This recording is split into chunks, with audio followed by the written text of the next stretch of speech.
আসসালামু আলাইকুম খামারি বন্ধুরা, আপনাদের অনেকেরই কমপ্লেন গাভী গরুর হিটে না আসা, অর্থাৎ একবার বাচ্চা দিয়েছে যে গরুটা সেটা হিটে না আসার যে বিষয়টা, অ্যানস্টার্স গাভী গরুর যেটাকে বলা হচ্ছে, সে বিষয়ে আজকে আপনাদের আমরা সমাধান দেওয়ার চেষ্টা করব। শুরুতেই আমাদের যেটা করতে হবে যে আপনার গাভী গরুটি যখন যেহেতু দুধ দেয়, তো দুধ দেওয়া গরুর প্রচুর পরিমাণে ক্যালসিয়াম প্রয়োজন হয়। 1 লিটার দুধ তৈরি করতে তার 1.2 থেকে 1.5 অর্থাৎ 1.5 গ্রাম পর্যন্ত আপনার ক্যালসিয়াম লেগে যায়। তো সেক্ষেত্রে গাভী গরু আমরা অনেক সময় দেখি যে প্রেগনেন্ট গরুকে আপনারা নিয়মিত ক্যালসিয়াম খাওয়ান, কিন্তু যে গরুগুলো দুধ দিচ্ছে তাদেরকে আপনারা ক্যালসিয়াম খাওয়ান না। তো গাভী গরু হিটে আনার জন্য ক্যালসিয়াম একটা গুরুত্বপূর্ণ ভূমিকা পালন করে। যারা নিয়মিত ভালোভাবে রেশন করে খাদ্য খাওয়াতে পারেন না, তাদের উচিত হবে গাভী গরুকে ক্যালসিয়াম খাওয়ানো। এবং সেই সাথে আপনার ফার্টিলিটি বৃদ্ধির জন্য যে জিঙ্ক আছে এবং এডিই ওষুধ আছে, এটা ইনজেকশন এবং সিরাপ আপনি দুই আকারে ব্যবহার করতে পারেন। জিঙ্ক সিরাপ, জিঙ্ক ব্যবহার করতে পারেন এবং ডাইক্যালসিয়াম ফসফেট ডিসিপি এই উপাদানটা ব্যবহার করতে পারেন।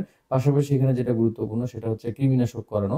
কৃমিনাশক করাবেন, কৃমিনাশক শিডিউল অনুযায়ী করাবেন এবং অবশ্যই মনে রাখতে হবে কৃমিনাশকের সময় উইথড্রয়াল পিরিয়ড বা প্রত্যাহারকাল মেনে চলতে হবে আপনাকে। কেননা আপনি যখন দুধে কৃমি ওষুধ ব্যবহার করবেন, দুধে কিন্তু এই কৃমির যে রেসিডুয়াল ইফেক্ট এটা থাকবে। সেক্ষেত্রে আমাদের মানুষের জন্য এটা ক্ষতিকর হবে। এই সময়টাতে হিউম্যান কনজাম্পশন, মানুষের খাদ্যের জন্য এটা ব্যবহার করা যাবে না। তো বাকি কাজগুলো যদি আপনি করেন ঠিকমতো, একটা দুধের গাভীকে আপনি যদি তার প্রয়োজনীয় ক্যালসিয়ামের ঘাটতি পূরণ করে ফেলেন, তারপরে হচ্ছে জিঙ্ক দিয়ে দেন, তারপরে এডি দিয়ে দেন। কারণ ক্যালসিয়াম অ্যাবজর্পশনের জন্য শরীরে এডির বড় একটা ভূমিকা আছে। বিশেষ করে যে গরুগুলো রোদে থাকে না, ঘরের মধ্যে আবদ্ধ থাকে, যদি সম্ভব হয় রোদ লাগানোর ব্যবস্থা করেন এবং পাশাপাশি মিনারেল ব্লক দেন। এটা পিঙ্ক সল্ট হতে পারে অথবা মিনারেল মিক্সচার বিভিন্ন কোম্পানির বাজারে প্যাকেট আকারে পাওয়া যায়, যেগুলো খাবারের সাথে আপনি দৈনিক 20 থেকে 30 গ্রাম ব্যবহার করতে পারেন। সেই সমস্যাগুলো যখন আপনার সমাধান হয়ে যাবে, গরু কিন্তু অটোমেটিক্যালি হিটে চলে আসবে। এবং একবার গরু বাচ্চা দেওয়ার 45 দিন পর আমরা, কারণ যেহেতু আপনার জরায়ুর যে কন্ডিশন, এটাকে রিইভ্যালুয়েশন বা পূর্বের অবস্থায় ফিরে আসার জন্য একটা সময় দিতে হয়। আহ, এই আতুর ঘরে থাকার যে বিষয়টা এরকম আর কি। তো সেক্ষেত্রে আপনার গাভীকে 45 দিন পরে আপনি তখন বীজটা দিতে পারবেন। 45 দিনের মধ্যে যদি গরু হিটে আসে তাহলে বুঝতে হবে আপনার খাদ্য ভালো আছে, তার কোনো সমস্যা নেই। এটা বাচ্চা দেওয়ার 21 দিন পরেও কিন্তু গরু হিটে আসতে পারে, কিন্তু এই সময়টাতে আমাদেরকে ইনসেমিনেট বা কৃত্রিম প্রজনন বলেন বা বীজ দেওয়া যাবে না, তাহলে কিন্তু আমাদের গরুটার ভবিষ্যৎ অসুবিধা হবে। তো সেক্ষেত্রে আমরা কমপক্ষে 45 দিন মেনটেন করব। এবং যেসব গরু 15 লিটারের নিচে দুধ দিচ্ছে সেই গরুগুলোকে আমাদের টার্গেট থাকবে 3 মাসের মধ্যে কনসেপ্ট করানো বা 3 মাসের মধ্যে এগুলাকে ইনসেমিনেট করা। তা নাহলে কিন্তু আমাদের যে খামার আছে, খামারে কিন্তু লসের দিকে চলে যাবে। কারণ আমাদের বর্তমান বাজারে যে দুধের দাম, রমজান মাসে হয়তো একটু বেশি বা কিছুদিন আগে একটু বেশি যাচ্ছে, সেক্ষেত্রে আমাদের বাচ্চা উৎপাদনের দিকে মনোযোগ দিতে হবে। আর তাছাড়া যে গরুগুলো 15 লিটারের মতো দুধ দেয় পিক পিরিয়ডে, সেই গরুগুলো কিন্তু সারা সময় 15 লিটার দুধ দেয় না, আস্তে আস্তে কিন্তু কমে যায়। তো সেক্ষেত্রে বাচ্চা উৎপাদনটাই এই গরুর জন্য একটা লাভজনক। এর প্রক্রিয়া সম্পূর্ণ করার পরও যখন আপনার গরু হিটে আসবে না, তখন কিন্তু দরকার হয় হচ্ছে আরপি বা রেকটাল পালপেশন।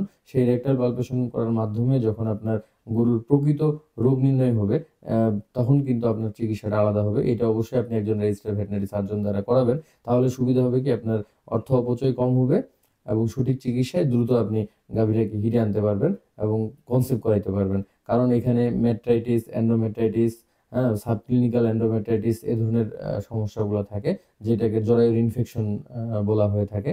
এ ধরনের সমস্যাগুলো থাকলে কিন্তু গরু কনসিভ করবে না। যে যত বারেই বীজ দেওয়া হোক, যতভাবে বীজ দেওয়া হোক, কারণ এন্ডোমেট্রাইটিস একটা মারাত্মক আপনার ক্ষতিকর কনসেপ্টের জন্য। পাশাপাশি আরেকটা জিনিস খেয়াল রাখতে হবে, সেটা হচ্ছে যদি আপনার গরুর হরমোনাল ইমব্যালেন্স থাকে, তখন কিন্তু ঝামেলা হয়। তো সেক্ষেত্রে আপনারা যে মিনারেল সাপ্লিমেন্টগুলো বা যে প্রসেসের কথা বললাম, সেই প্রসেসটা আপনারা ফলো করার চেষ্টা করবেন। কখনো নিজে থেকে হরমোন ব্যবহার করবেন না, কারণ হরমোন খুব মারাত্মক জিনিস, শরীরে খুব সামান্য পরিমাণে লাগে, কিন্তু যদি এটার কম বেশি হয়, একটা হরমোন আরেকটা দ্বারা প্রভাবিত। তো আমরা যে হরমোনগুলো বাজারে পাই, প্রোস্টানল আর জিএনআরএইচ, এই হরমোনগুলা সব কাজে আসলে মানে আপনার লাগবে না, কিন্তু আপনি যদি প্রয়োগ করে ফেলেন তাহলে কিন্তু আপনার তার যে স্বাভাবিক প্রক্রিয়ায় হরমোনাল চেঞ্জের বা হরমোন উৎপাদনের সেটা ব্যাহত হলে গরু কিন্তু পার্মানেন্ট আপনার বন্ধ্যা হয়ে যেতে পারে, অথবা এটা কনসেপ্ট নাও করতে পারে। তো আজ এ পর্যন্তই। ধন্যবাদ সবাইকে।